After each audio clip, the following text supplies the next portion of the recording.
Welcome back, everybody, to another episode of Legend of Zelda Ocarina of Time, where we left off with Epona flying off and showing us the vines that were on the side of the wall where we could go up. But just in case you didn't see those, you could go up to the guard here and talk to him. And he'll pretty much dismiss you right out of hand.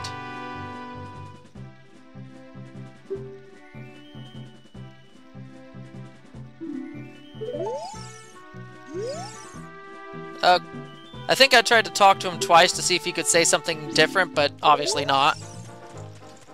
Later, after you've met her once, I think that guard actually gives you a chance to pay 10 rubies, and then you can pay him and then be on your way and go straight through the gate.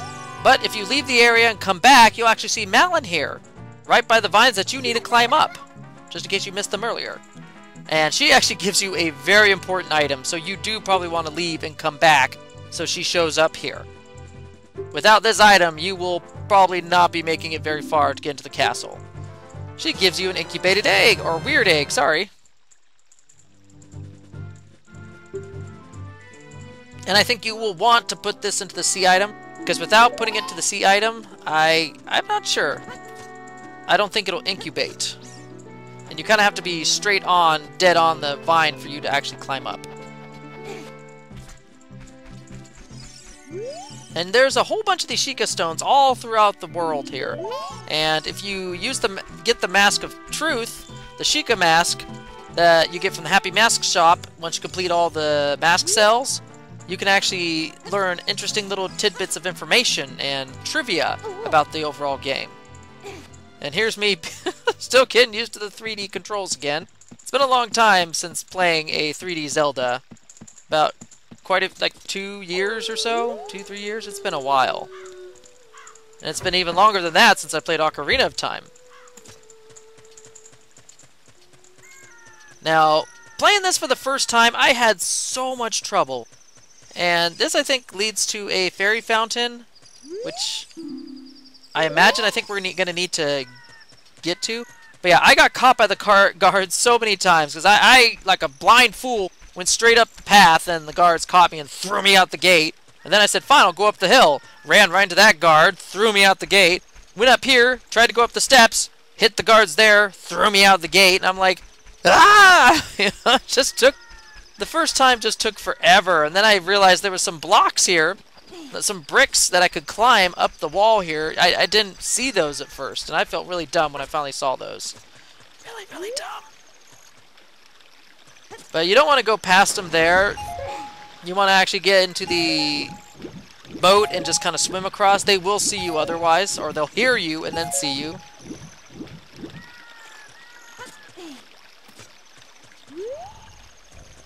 And sure enough, we have found her father delivering boxes of milk straight to the back door there, sleeping on the job. Now, a lot of people believe that these are XPs of Mario and Luigi. He has a farmhand. What is this? Talon? Talon and Malon? Talon has a farmhand named Ingo who looks remarkably like Luigi, which a lot of people believe that Talon looks a lot like Mario, so it's kind of like the XPs of Mario and Luigi from Super Mario Brothers. And look at that! A chicken hatched! Now, for the longest time, I couldn't figure out what to do with the chicken or how to wake this guy up so I could push the blocks and get into that little hole over there. What you need to do, it's another item inventory puzzle. You have to set the chicken to the C button and wake up Talon. I did not get... I think I actually had to go online and go to GameFAQs.com to look that up because I just did not make the connection that I needed to use the chicken to wake up Talon. It just, to me, it didn't seem like a logical solution. I thought I had to roll into him, you know, bounce into him, slash him with the sword, something to wake him up, but no, you just present that chicken and the chicken does the whole job for you. Now, this is more or less an easy block puzzle. I think you have to push one block on top of the other. I honestly think I messed this up the first time when I played this game. Oh, so many years ago. So many embarrassing stories to tell on Ocarina of Time. I made so many mistakes.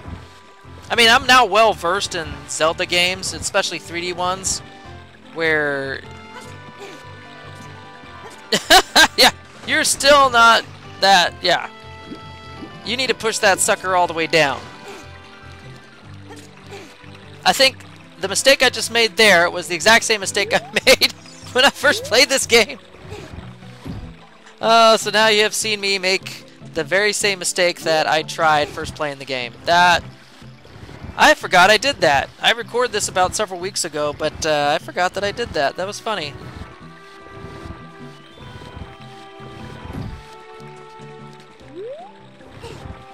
Man, you get to be spending the whole darn day trying to do this. Trying to push the boxes right into place. Now, here's an interesting little shocking swerve of a different gameplay. You're no longer, you know, just running around as you please. You're now actually in a stealth minigame. So you do not want to be caught these guards or they'll throw you out to the front gate, which is not very appealing because it's wasted time and I don't really want to waste time recording this. So let's see if I can get all these on the first try. First one's easy enough. The guard is super slow. I've lost count how many times I actually failed on this when I first played this game. I think 20, 30 times I was not good at all sneaking around. And of course, you know, my greed got the better of me, and this wily little soldier here, when I was trying to go for all the rubies, caught me, nailed me almost every time. I'm just gonna ignore the rubies and just move on. Since I'm not getting any wallet upgrades, it makes no sense otherwise. This one's a little tricky. You want to kind of get close to this guard and kind of walk with him. Because if you don't and you wait for him to turn right here at this corner, the guy at the far right here is going to spot you. And the same thing kind of goes for here. You want to follow this guy a little bit close. Whew.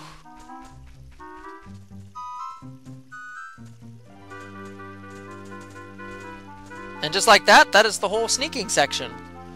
It's a fun little diversion. I mean, I don't think you ever have to do anything remotely close to that again. I think almost every 3D Zelda game, almost everyone has some sort of sneaking section. Oh, and if we get a little closer here, you will see Super Mario 64, there's Mario, Peach, and there's Bowser in there. Little portraits of them inside the castle. And there's Yoshi. A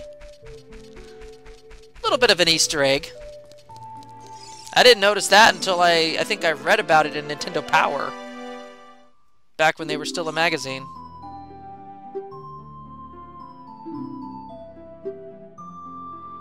I think this is a first. We normally don't see Zelda as a small child. This is actually one of the first times you get to see Zelda as a child.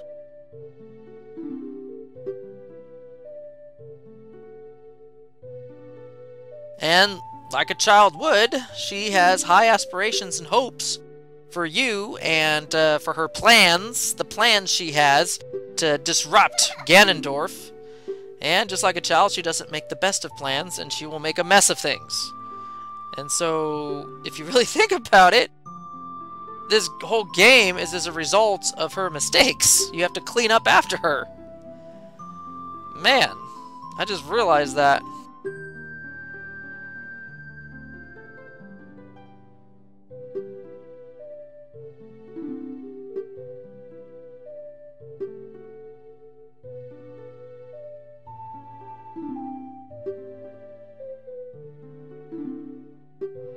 Yes, this whole time she just talked to me like I'm an old chum. Now, a lot of people say the protagonist Link is always silent, but clearly he just said something there, and she responded back to him. So there's a fan theory out there that Link is not silent, he actually talks.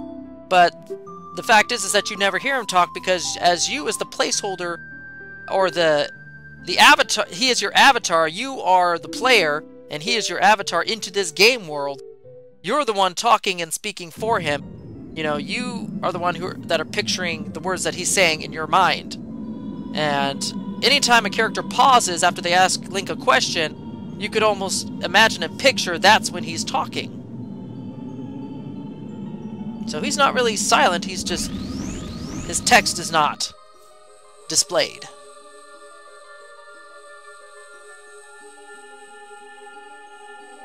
So we get a little bit more of the back history.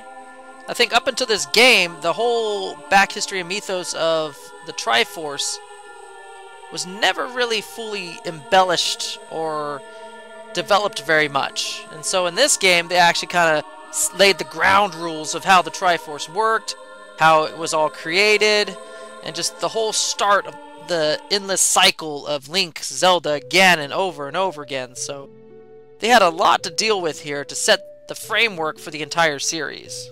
And I think they did a very good job.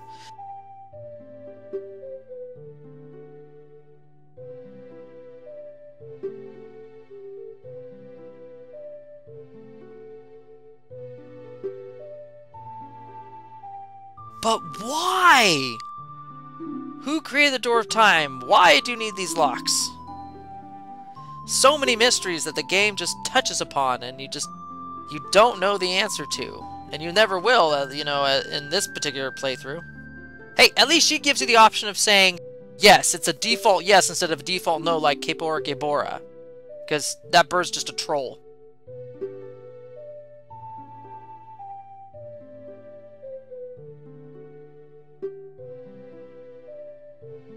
No!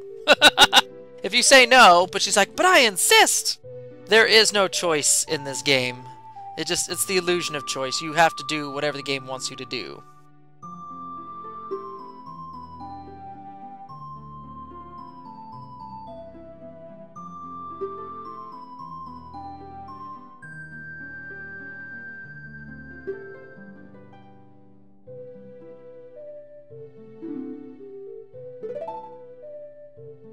Oh yeah, when he looks at you, if you have the Rumble Pack feature, back when that was a thing, and it didn't come automatically built into the controller, the whole controller shakes when Ganondorf looks at you. You're like, ah!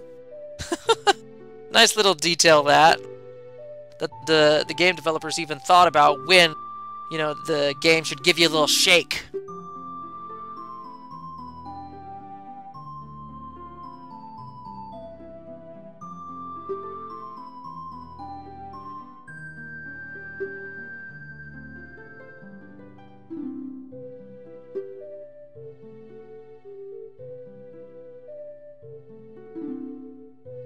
I like how Zelda, as a child here, takes it upon herself to say that no one else can save Hyrule. Only you and me, Link. You and me, two little kids, can do this. All these adults around us, they can't do nothing. They're idiots. You and me, we are the Hyrule's last and only hope. Work with me here. Zelda is really naive right here. I mean, she's got her heart's in the right place.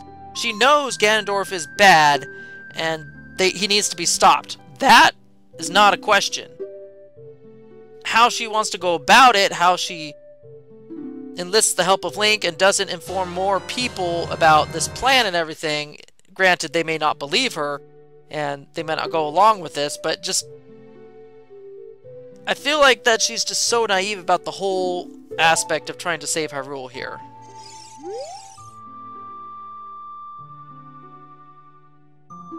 Now here's interesting. The one person who seems to believe Zelda and is going through with her plan is Impa here. And in games past, Impa has been portrayed as a very elderly old woman in cloaks and robes. But here, my goodness, she's a warrior. She is a fighter that can whoop your butt in a heartbeat. I was surprised. When I first saw Impa for the first time, I'm like, she's not an old lady. She's not like hunched over and like full of robes and a cane or something. No. So her redesign was completely just out of left field for me. I mean, don't get me wrong, it was a good redesign, so it opened up the potential for future Impas to look wildly different than the norm. But yeah, Impa is like the one person in the castle who believes Zelda and is willing to go along with her plan here and teach Link what I would imagine is a very sacred song. Because this song opens up a lot of doors, way more doors than the normal common populace should ever have any reason to open. So the fact that Impa's teaching Link such a powerful melody speaks volumes about her trust in Zelda as a child and the prophecies that she views and sees and her dreams. That says a lot about Impa as a caretaker.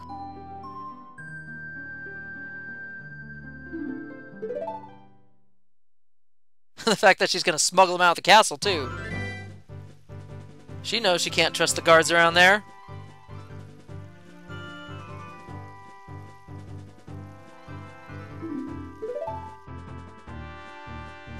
I always thought that was an interesting little look for Death Mountain, where it had the ring of clouds up above. Because up to this point, Death Mountain was, you know, flat and, you know, 2D and everything, and I just never really saw it as almost like a volcano.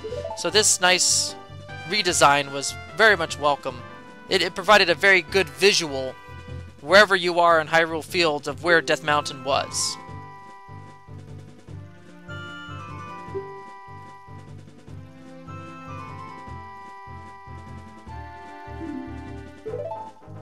Super awesome ninja style! Whoa!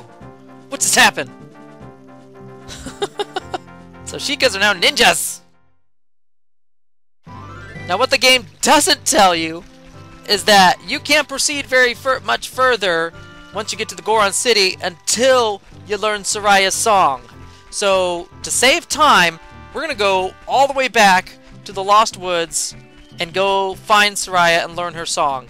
Because if there was one, I wouldn't say it's a puzzle, but if there was one roadblock that stumped me more than anything else in this game, it was this. Because I couldn't figure out what to do in Goron City. And I actually had to look it up.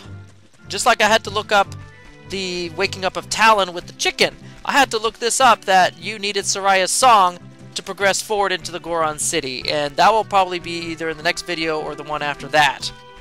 But it's just so ridiculous that the game doesn't really tell you to go back to acquire the song from her.